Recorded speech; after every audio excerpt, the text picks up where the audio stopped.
They did not want to do this ad. I found something.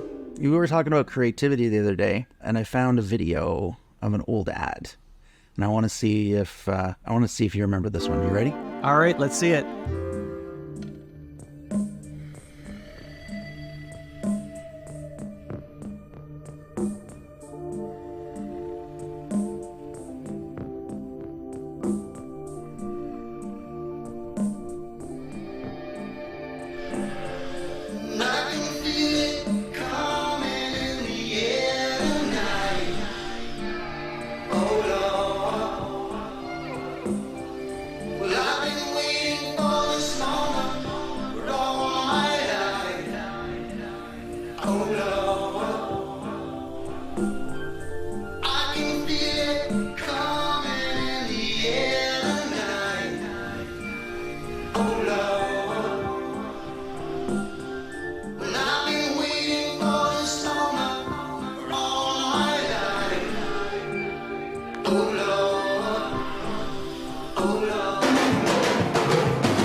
So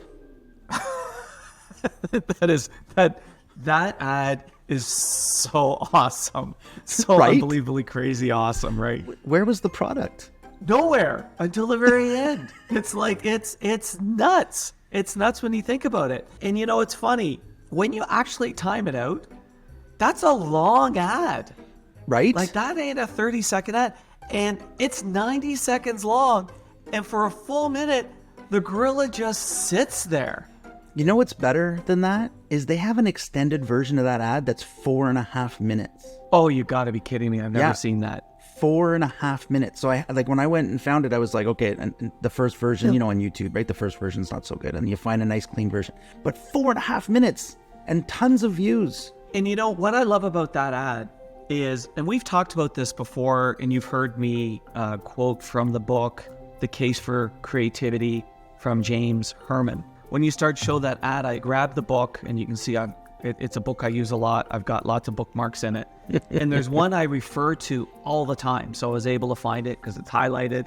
In his book, what they found was, and this was a study done by, I think this was one that was done by McKinsey and Company. Anyway, if anybody wants to buy the book, it's on page 157.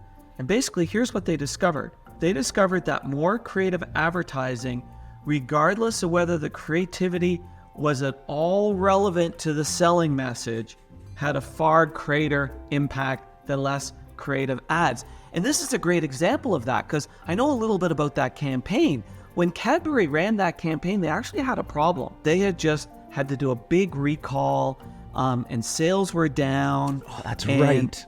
All these problems were going on, and they had record sales for the next 2 years following this ad.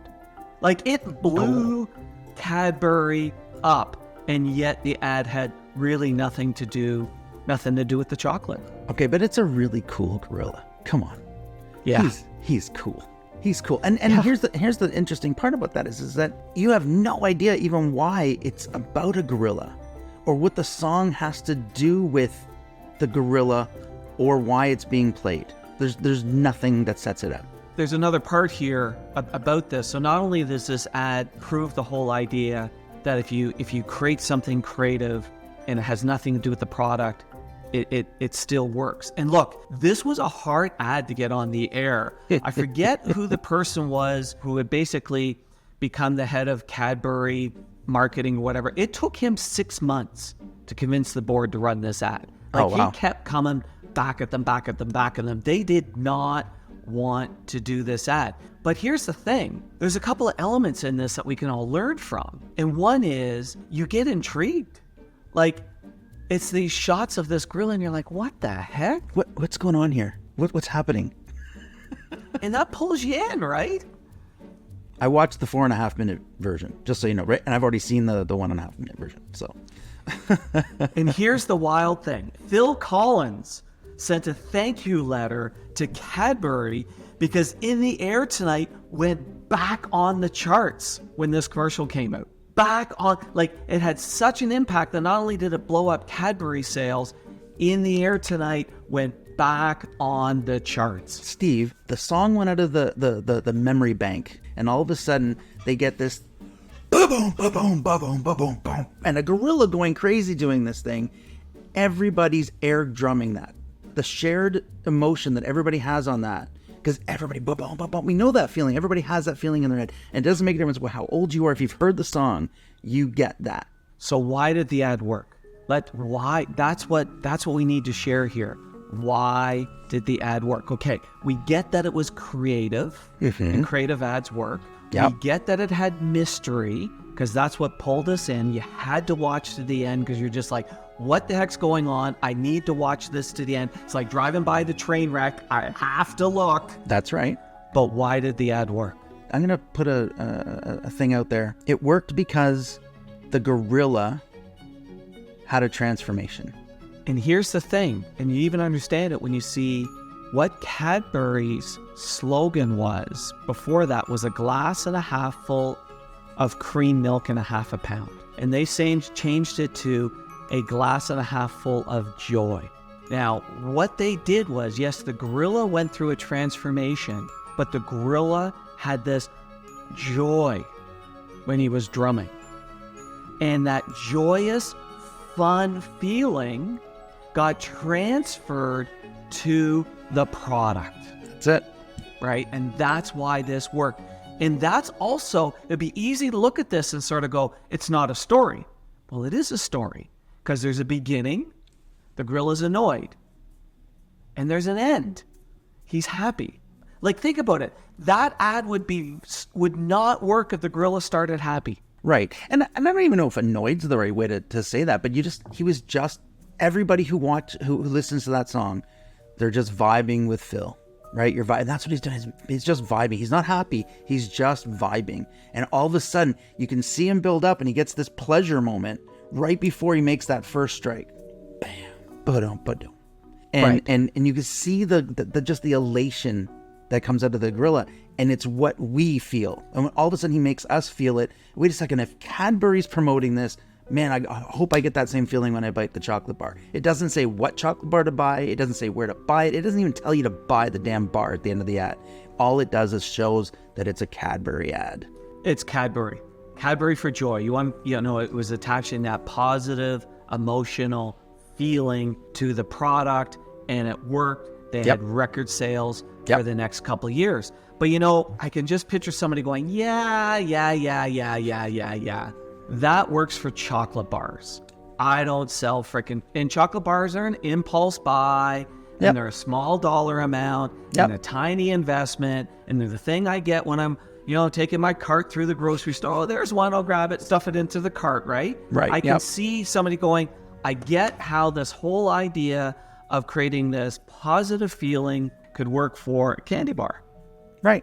Do you have any other examples? I've got an easy example, actually, and it's not cheap, and you're not just strolling through the grocery store, and you're making a conscious decision to purchase this item.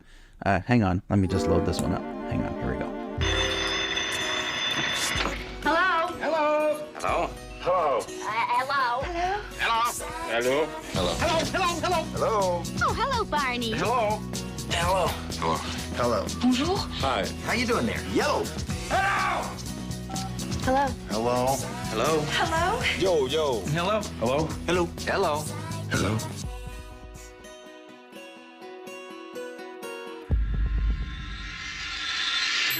You see?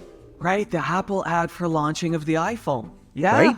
And again, mystery, what's going on? It's people just answering the phone. Now, one could sit there and say, well, the product's kind of in there because it's a phone. But I can tell you, if you were sitting at Apple, there were no freaking cell phones in that. Black and white. Black and white dial one that you could actually use as a weapon. They're so big and heavy. Well, and transformation, we talked about this, right? Mystery, transformation, And then a simple, very simple product shot, yes or no to answer the phone. That's it. Yes. Now, what's really interesting about that ending, if we go back to the time, cell phones were kind of complicated to use, and smartphones were particularly complicated to use. And what I do love is at the end of it, they showed ease of use. In many ways, they embedded a really interesting thing, because what did we all want? I want a phone that's as easy to use as a phone that's at home, where I can just pick it up and say hello. And all of a sudden, you've got a phone, all you have to do is hit accept, hello, right? That's it. So there was an interesting ease of use message embedded in that, but look, it was the same techniques. Mystery, it was fun, especially seeing all those characters. You're recalling the movies. Absolutely. Right? And then basically attach that to their product. Right? So, and you're right, not a cheap product, not an easy purchase. Story sell. Everyone wants my name has to be in the first 5 seconds of the ad, and then I have to tell about where we are and why we are and when we are. No, if everybody wants your product, they're going to get it. They're going to find it. They're going to get you. And story sell and how you make it sticky and memorable is with embedding these emotions in it. There's all sorts of research out there that emotion is what makes things memorable. Those are two great examples. We got Cadbury on one end, simple impulse purchase, and then we've got Apple iPhone, which was like, big bucks, especially they're still big bucks. The very first. Yeah, the very first. And instead of going, here's the features, here's the benefits, they just simplified it right down, and even made it a little bit mysterious, because I think it was, if I remember the end of that ad, it was coming in June. It was a pre-ad. But that would be enough to make you go, I want one.